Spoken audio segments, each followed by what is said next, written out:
bit now that we're all sort of painted up and yeah, feeling good. I'm gonna do a little gear shift here because we that helped us a lot to get to a place. What has been up for me this week is I've been having this a lot of this specific conversation with myself about how well do I really know myself, right? And outside of what other people tell me about me, but really, like, how well do I know myself? How much do I know me? And who am I? That sort of a place. Like, who am I? And it's been a very interesting conversation to have because what I realized is that when I started doing this work, before, which was how long has it been, Bonnie, now for us? 7 years. 10 years. So Mhm. 7 years ago, who I thought I was and how I saw myself has shifted significantly. And one of the things that has shifted most for me is I was always looking outside of myself for everything. I was looking to others to gauge how I'm supposed to behave, how I'm supposed to act, what I'm supposed to do, who I'm supposed to be, how I'm supposed to do it, how I'm supposed to dress, what kind of car I'm supposed to drive, where I'm supposed to go to school, what kind of job I'm supposed to have.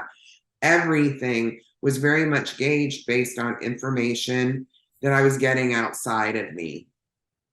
And what has transpired as I've been doing this work and as I've gotten to clear a lot of that came from fear of what other people were going to think, say, or do based on what I was doing and who I was being and how I didn't want to upset anybody. I didn't want to get in trouble, like all that fear, right? That fear that was in place, right? And what I've noticed that has transpired now 7 years later as I'm looking, that over the course of this journey, that I do much less of that. I'm not saying that I don't do it at all, but I would say it doesn't mean that I don't consider other people's feelings.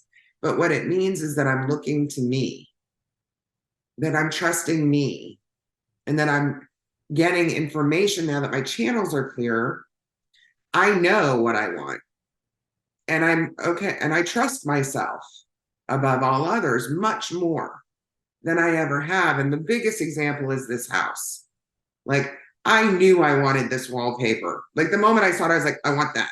Right. I go to the paint store. I'm like, I want that color. I want that color. I want that color. There was no like checking, what do you think? Bonnie, what do you think about this color? Right. I didn't do hardly any of that. Of course, I consulted professionals about certain construction things that I know nothing about. And I threw some ideas out there that were so crazy that my contractor was like, he was so good. He's like, well, let's see when we get there. And then when we got there, I was like, I was clear it wasn't going to work.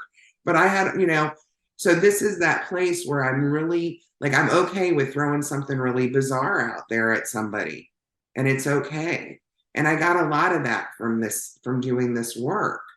And a lot of that is getting rid of the fear that blocks me knowing my worth. I know my worth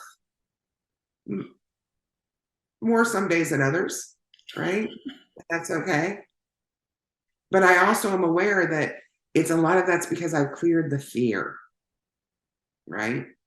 So, as part of this worth tonight, and I want you all to like be with this a little bit, and it's okay because everything that we experience along this path in our journey, first of all, most people don't even participate in what you guys are participating in as part of this class, right?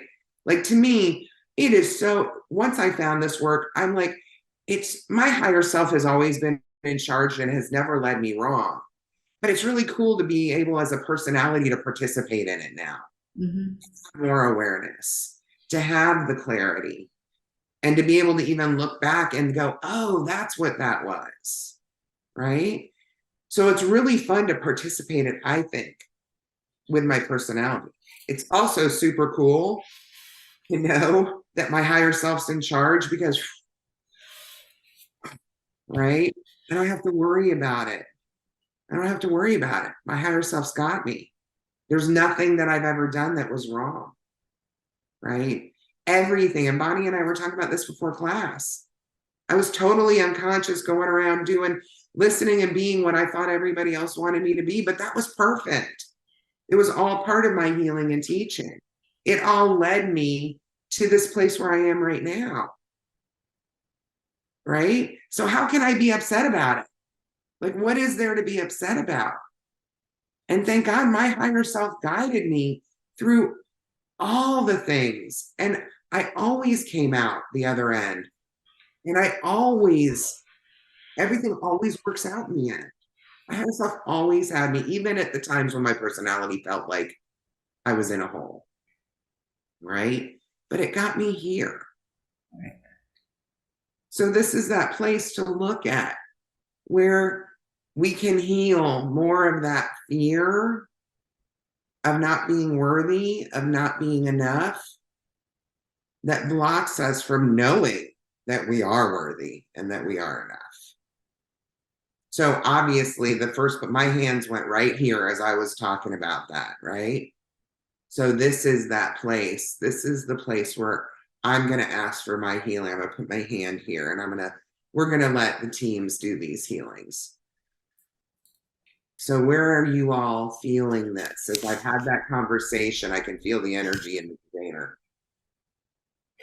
It really makes me laugh because um, as you were talking, I was like, ow, ow, ow, ow. I've got something in the bottom of my left foot. And that's when I shifted and pulled my foot up here. And then you're like, where is it? And I'm like, oh. Like I said earlier, it doesn't have to be in the very logical space. There are a lot of times when I ask during the healing circle where something is, and it feels like there are a few people who are going like, oh, it must be in my sternum because, that's where I love from. And I was like, and it's perfect. But it doesn't have to be, something really logical. It doesn't have to be your third eye or your temples or your brainstem, your throat. It can be a really weird place. Your right elbow. Somebody's got a right elbow.